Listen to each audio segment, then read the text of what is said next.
Серік аға, сәлеметсіз бе? Сізден сұрайық деп едік, сіз Ақкөл мешіті туралы естідіңіз бе, білесіз бе? Бұл негізі бұлау орысша жазылып жүр ғой, Ақкөлшік деп. Негізі Ақкөлді ол жердің аты, қазақша. Бұл мешіт ана патшаның кезінде салған кісілердің ұрпағы Секеленгеде тұрды. Фамилиясы ұмытып қалдым ана кісі. Содан кейін бұл кейін совет үкіметі кезінде бұл қуды ғой діни адамдарды. Соттады, айдады, атты. Содан бұл совет үкіметі кезінде не болмады.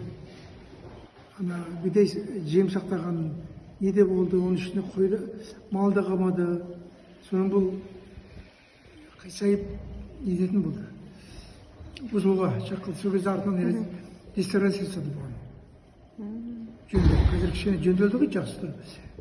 Енді аяқ кезінде осы жақын араларда бұны біздегі Өскеменге бағып тұрғанда, шығыс Қазақстанға. Бұны сонда алып кетпекші болды Өскеменге. Оның халық қарсы болып жібермей қойды.